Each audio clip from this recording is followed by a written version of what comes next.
Selamat malam, saya Nevarina Tara yang akan menemani Anda dalam bincang seputar milenial. Istilah generasi milenial memang sedang akrab terdengar. Zaman yang semakin canggih memberikan sebuah wadah yang kita sebut sebagai media sosial untuk dapat berekspresi kapanpun dan dimanapun. Media sosial saat ini hampir dikuasai sepenuhnya oleh generasi milenial untuk berkarya dan berkreasi. Lalu, bagaimana mengenai penggunaan bahasa Indonesia yang digunakan oleh generasi milenial dalam bermedia sosial? Saat ini, tim kami telah menghadirkan Kepala Pusat Badan Bahasa, Ibu Dwi Laras. Selamat malam, Ibu. Selamat malam, Mbak Neva. Kemudian guru bahasa Indonesia yang berasal dari sebuah sekolah menengah atas di wilayah DKI Jakarta, Ibu Desi. Selamat malam, Ibu Desi. Selamat malam. Dan kami juga menghadirkan dua orang influencer yang sudah tidak asing lagi di kalangan milenial. Selamat malam, Dara Arafah dan Ovi Rangkuti. Selamat datang di Bincang Seputar Milenial. Oke. Baik, di sini kami akan berdiskusi mengenai penggunaan bahasa Indonesia di media sosial, khususnya pada kalangan milenial. Saya ingin mengawali dengan Dara Arafah. Sebagai seseorang yang memiliki pengaruh di media sosial atau yang biasa kita sebut sebagai influencer, menurut Anda sebesar apa pengaruh bahasa Indonesia di kalangan remaja milenial saat ini? Terima kasih Neva Natara dan tim Bincang Seputar Milenial yang telah mengundang saya malam hari ini untuk berdiskusi.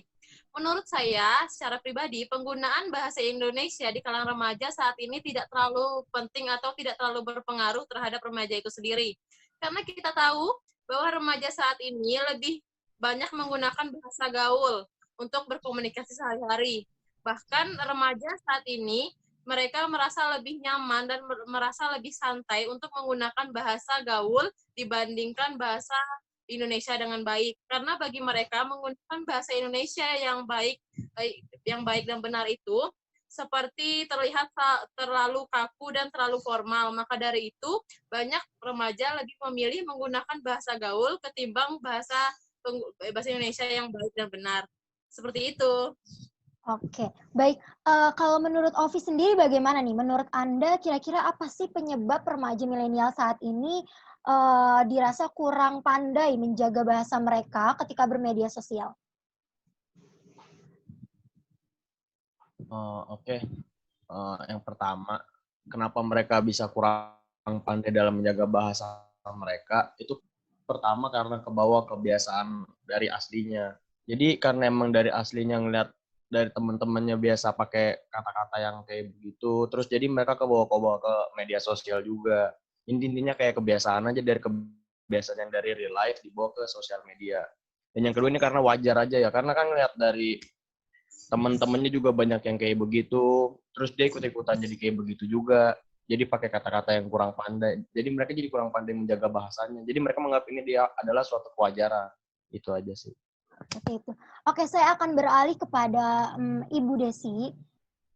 Maksud saya Ibu Laras sebagai Kepala Badan Bahasa. Menurut Ibu sendiri bagaimana, Bu, secara sudut pandang pemerintahan istilahnya ya, mengenai urgensi penggunaan bahasa Indonesia itu sendiri secara menyeluruh? Ya, sekarang sudah banyak sekali bahasa-bahasa baru yang bermunculan, khususnya pada kalangan milenial di media sosial. Yang pada akhirnya bahasa tersebut akan terbawa menjadi suatu kebiasaan di dunia nyata. Nah, bahasa tersebut disebut dengan bahasa gaul di kalangan masyarakat dan sudah dikenal sejak tahun 1980-an. Nah, kemunculan teknologi, terutama telepon genggam, juga membuat pengguna bahasa Indonesia yang benar semakin jauh dari kata sempurna. Dan sampai sekarang masih terus tercipta kosakata baru yang tidak sesuai dengan KBBI serta penggunaan bahasa Indonesia yang tidak sesuai dengan kaidah kebahasaannya. Bahkan di saat pertemuan formal pun tidak menjamin orang dapat berbahasa Indonesia yang baik dan benar secara sempurna. Lalu kebiasaan tersebut jika terus berkembang akan menjadi suatu permasalahan terhadap eksistensi bahasa Indonesia di negara kita sendiri. Sehingga menurut saya, karena pada saat ini sebagian besar masyarakat beraktivitas di media sosial, bukan hanya seorang guru yang berperan dalam peningkatan bahasa Indonesia tersebut. Namun diharapkan para generasi milenial juga turut serta dalam peningkatan penggunaan bahasa Indonesia. Baik, jadi walaupun di pertemuan formal sekalipun belum tentu bahasa Indonesia itu dipergunakan dengan baik ya, apalagi di media sosial gitu. Nah, saat ini saya akan beralih kepada seorang guru yang terbiasa dengan lingkungan pendidikan dan anak remaja tentunya karena beliau adalah seorang guru di SMA gitu, Ibu Desi. Bagaimana Ibu, Anda sebagai tenaga pendidik, sebagai seorang guru, mengedukasi murid-murid Anda tentang penggunaan media sosial yang baik dan benar?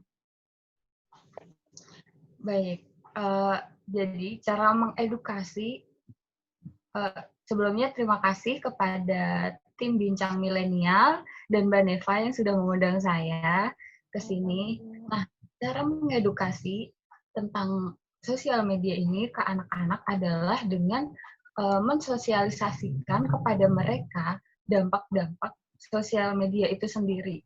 Contohnya melalui seminar, terus juga kegiatan-kegiatan di sekolah. Mengedukasinya tuh apa? Memberitahu kepada mereka dampak positif itu banyak sekali yang dapat didapat dari sosial media itu, seperti marketing, terus juga dengan sosial media mereka bisa menghasilkan uang, bisa belajar, bisa segala macam mendapat informasi dengan cepat. Itu di luar dampak negatifnya itu sendiri.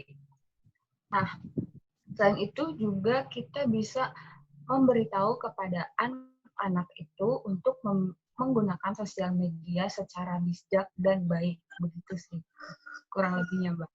Iya, baik. Mungkin lebih kepada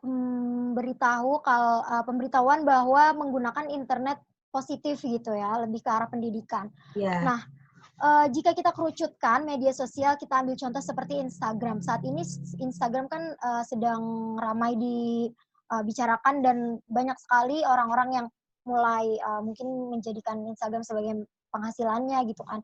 Nah, tapi seringkali di Instagram itu dilontarkan ujaran kebencian gitu, terutama di akun-akun pribadi seseorang itu. Apakah dari Ovi dan Dara pernah mendapatkan ujaran kebencian di kolom komentar akun pribadinya kah atau tidak? Dan kira-kira bagaimana nih tanggapan Ovi dan Dara sebagai influencer mendapatkan ujaran kebencian seperti itu yang terutama dilakukan oleh generasi milenial? Kira-kira seperti apa? Mungkin bisa Dara terlebih dahulu.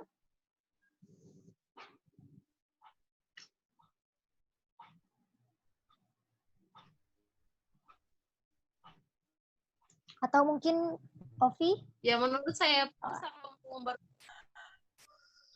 Ya, bisa dilanjut. Saya sangat kurang setuju terhadap generasi muda yang mengumbar-ngumbar masalah atau melontarkan kebencian di media sosial. Karena kita tahu bahwa media sosial itu dilihat oleh banyak orang di dunia ini. Jangan sampai kita mengumbar-ngumbar kebencian itu dan mengakibatkan orang lain mengikuti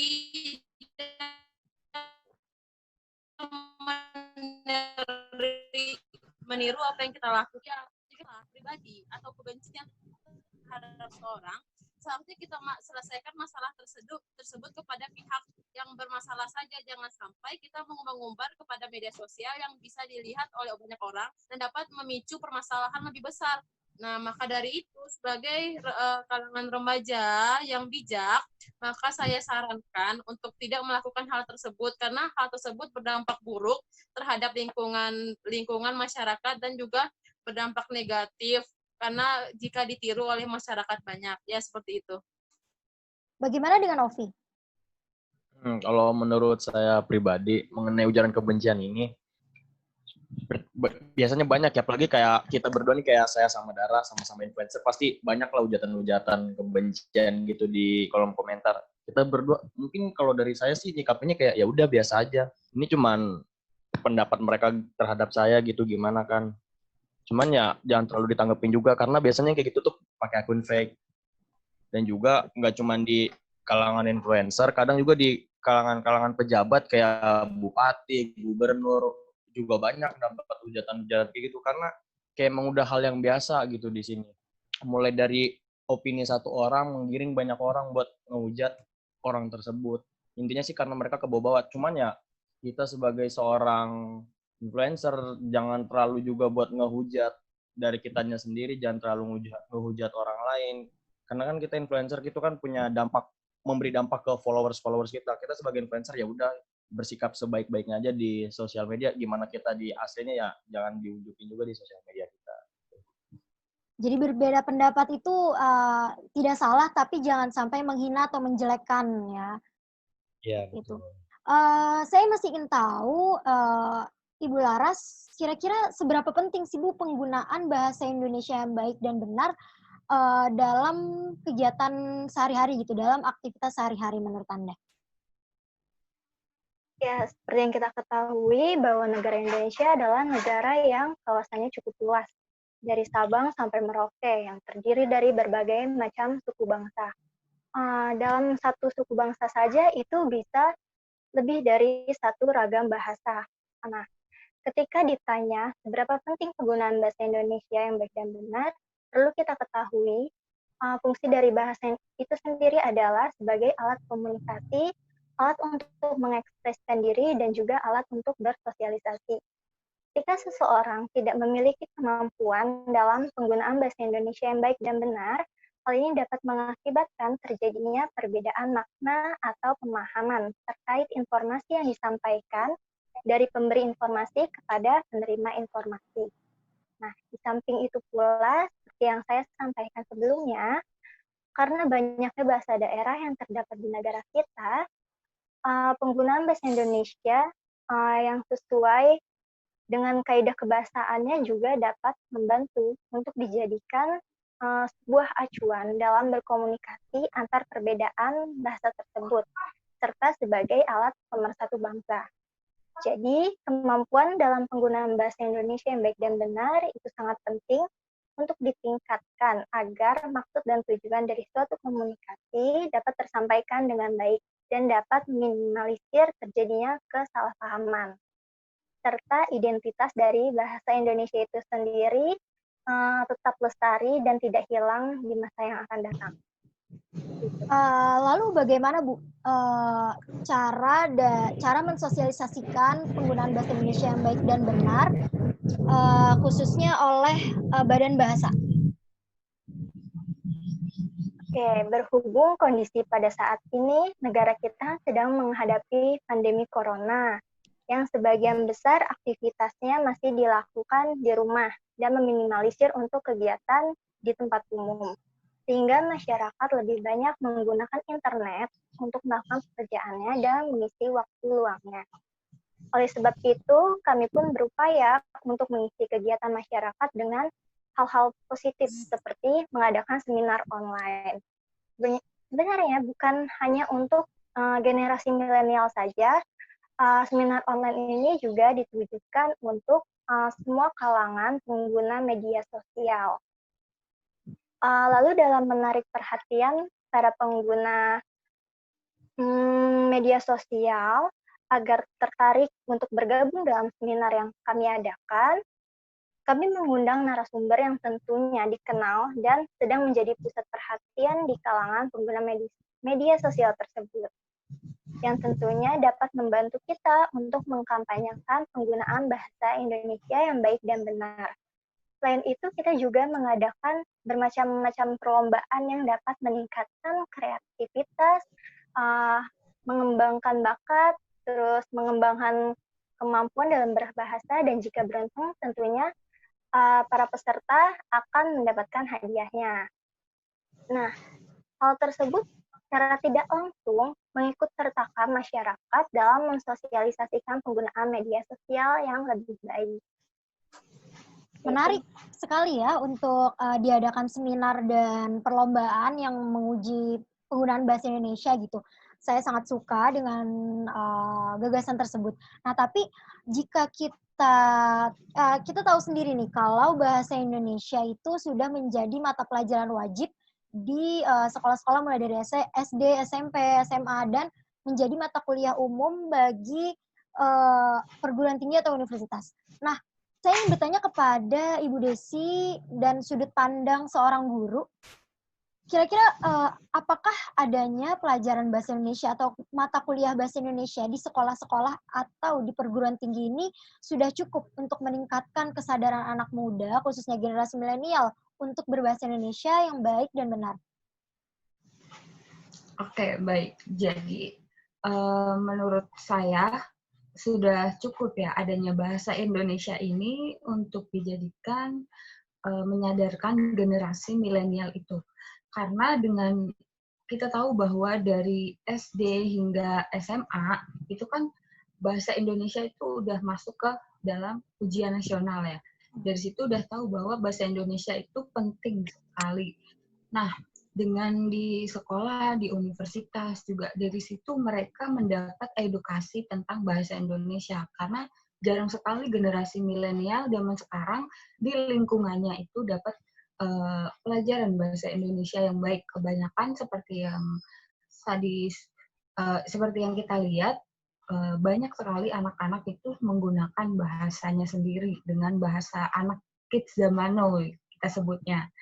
Nah, melalui bahasa Indonesia ini, misalnya saja di universitas, kita dapat nanti tuh generasi milenial dapat mempersiapkan bekal untuk menjadi seorang guru misalnya nantinya dia kan sudah mendapatkan bekal untuk masa depannya gitu. Kemudian di sekolah juga dilatih dengan setiap hari untuk berbahasa yang baik, tidak mengeluarkan kata-kata yang kotor. Menurut saya itu sudah dapat meningkatkan kesadaran berbahasa Indonesia yang baik di kaum milenial saat ini. Begitu, Mbak Neta. Lalu bagaimana cara seorang guru atau tenaga pendidik memberikan keterampilan penggunaan bahasa Indonesia yang baik kepada murid-muridnya, terutama khususnya Ibu Desi sendiri, untuk memberikan keterampilan itu kepada murid-murid Anda itu seperti apa? Oke, kalau saya biasanya menerapkan 4 hal dalam bahasa Indonesia itu. Yang pertama itu membiasakan untuk menyimak. Menyimak apa? Menyimak berita, menyimak misalnya membaca koran, dan informasi-informasi lainnya. Nah, dalam menyimak itu, kita ajarkan kepada anak-anak itu tidak hanya menyimak, tapi memahami secara seksama. Karena kalau hanya membaca dan tidak memahami, itu nanti cuman menjadi ingatan jangka pendek saja gitu. Jadi, menyimak dan memahami. Jadi, maknanya itu masuk ke dalam dirinya gitu. Kemudian yang kedua itu ada membaca. Membaca ini diimplementasikannya dalam sekolah-sekolah tuh sudah dengan kegiatan literasi setiap 15 menit di pagi hari setiap hari Senin dan Kamis. Itu rutin ya. Nah, setelah literasi mereka membaca buku, kita menyuruh anak itu untuk mengulas apa yang dia baca. Sehari bisa 5 atau 3 orang gitu. Kemudian juga dengan kegiatan-kegiatan yang ada di sekolah, misalnya kalau di sekolah saya itu ada bulan bahasa. Jadi bulan bahasa itu kegiatan lomba-lomba untuk mengasah bahasa Indonesianya seperti membaca puisi, menciptakan puisi, dan segala macam lainnya tentang bahasa Indonesia. Nah, kemudian ada, selain membaca, menulis. Nah, menulis ini juga penting karena dalam dunia pekerjaan nantinya kan semuanya pasti kita menulis CV diri kita sendiri, terus juga misalnya menulis laporan-laporan, itu membutuhkan pemahaman bahasa Indonesia yang baik. Betul? Nah, kemudian juga ada berbicara. Berbicara ini juga sangat penting bagi kaum milenial karena untuk tampil di depan umum pasti membutuhkan kemampuan berbicara yang baik. Nah, diasahnya menggunakan lomba juga di bulan bahasa tadi ada lomba berpidato bahasa Indonesia, kemudian ada lomba ini juga musikalisasi puisi begitu. Jadi banyak sekali cara untuk meningkatkan keterampilan pada generasi muda saat ini. Seperti itu, Mbak Neva. Wah, menarik sekali ya, berarti lebih kepada peningkatan literasi dan juga pengadaan bulan bahasa gitu. Wow, menarik sekali ya diskusi kita kali ini mengenai penggunaan bahasa Indonesia di media sosial dan berdasarkan sudut pandang yang berbeda-beda. Nah, sebelum saya akhiri diskusi kita pada malam hari ini, seandainya generasi milenial saat ini sedang menyaksikan, dan Anda sebagai tokoh masyarakat, apa yang akan Anda sampaikan kepada generasi milenial saat ini? Mungkin bisa diawali oleh Ibu Dwi Laras sebagai Kepala Badan Bahasa. Baik, untuk para generasi milenial, seperti kata pepatah, utamakan bahasa Indonesia, lestarikan bahasa daerah, dan kuasai bahasa asing, agar sebagai generasi penerus bangsa, kita dapat menunjukkan identitas bahasa kita dan dapat beradaptasi dengan lingkungan lainnya. Serta apa yang kalian tanam, itulah yang akan kalian tuai. Gunakan media sosial dengan bijak, karena apa yang kalian berikan, itulah yang akan kalian dapatkan. Jadilah generasi milenial yang terus belajar, berkarya, dan dapat memberikan pesan yang baik ke semua orang. Luar biasa. Apa yang kalian tanam, itulah yang kalian tuai. Bagaimana dengan Ibu Desi? Apa yang akan Ibu sampaikan? Oke, untuk generasi milenial yang saat ini nonton, marilah kita sama-sama membangun bangsa ini dengan melestarikan bahasa Indonesia untuk bahasa persatuan kita. Jadi untuk membangun persatuan menggunakan bahasa Indonesia itu sendiri. Dan gunakan media sosial untuk hal-hal yang positif, yang memberi manfaat bagi diri kalian. Jangan menuai kebencian, jangan ngejudge gitu. Dan terus berkarya dan berinovasi untuk berkontribusi bagi bangsa ini. Luar biasa sekali. Bagaimana dengan dua orang influencer di sini? Dara, bagaimana apa yang akan Anda sampaikan kepada generasi milenial saat ini? Baik, saya berpesan kepada generasi milenial saat ini, saya berharap kalian dapat menggunakan media sosial itu dengan jangan sampai kalian terpengaruh atau terbawa arus kepada hal-hal negatif terhadap media sosial. Saya berharap dengan adanya media sosial ini, kalian dapat berkarya dengan baik, mengeluarkan konten-konten, atau mengeluarkan hal-hal lainnya, tapi yang berbau positif. Jangan sampai kalian menyebarkan konten-konten negatif. Karena sebagai generasi milenial yang bijak dan kreatif, kita seharusnya dapat contoh oleh kalangan masyarakat lainnya. Dan saya juga berharap jangan pernah kalian menyebarkan masalah-masalah pribadi kalian atau ujaran kebencian kalian di media sosial, karena hal itu juga dapat menyebabkan orang lain meniru tindakan kita. Maka dari itu, kita sebagai generasi milenial harus bijak dan pandai dalam menggunakan media sosial. Gitu. Oke. Yang terakhir, bagaimana dengan Ovi? Apa yang akan Anda sampaikan oleh generasi milenial di luar sana yang saat ini sedang menonton? Untuk semua yang nonton, sebenarnya apa yang udah disampaikan Dara udah mencakup semuanya sih, tapi saya ingin dikit nambahin aja, bijaklah dalam bersosial media, kuasai bahasa asing seperti apa yang dikatakan Ibu Dwi Laras, dan jangan malu untuk menggunakan bahasa Indonesia. Gak apa-apa kalian pakai bahasa Indonesia dicampur-campur bahasa asing, tapi jangan lupa esensi dari bahasa Indonesia itu sendiri, dan kuasai bahasa asingnya. Dan jangan mengujar kebencian di sosial media, bijaklah dalam menggunakan sosial media, gunakan sosial media sebaik-baiknya. Tiru apa yang baik dari influencer, buang yang buruknya. Kalau kalian melakukan hal-hal negatif, jangan bilang itu salahin influencer. Kita nggak bisa nyalain diri kita sendiri, kita nggak bisa nyalain kalian juga. Intinya, ambil yang baik, buang yang buruk. Bijaklah dalam bersosial media. Terima kasih. Oke. Luar biasa sekali ya. Nah, sebelum saya tutup acara kita kali ini, boleh ya kita mengambil gambar sebagai dokumentasi? Sebentar saja. Oke. Yes, Boleh. 1, 2, 3. Iya. Terima kasih kepada Ibu Dwi Laras sebagai Kepala Badan Bahasa, Ibu Desi, Dara Arafah, dan juga Ovi Rangkuti. Terima kasih telah hadir di acara Bincang Seputar Milenial. Semoga di kesempatan lain kita bisa berdiskusi lagi. dan semoga sehat selalu. Terima kasih. Wassalamualaikum warahmatullahi wabarakatuh. Selamat malam.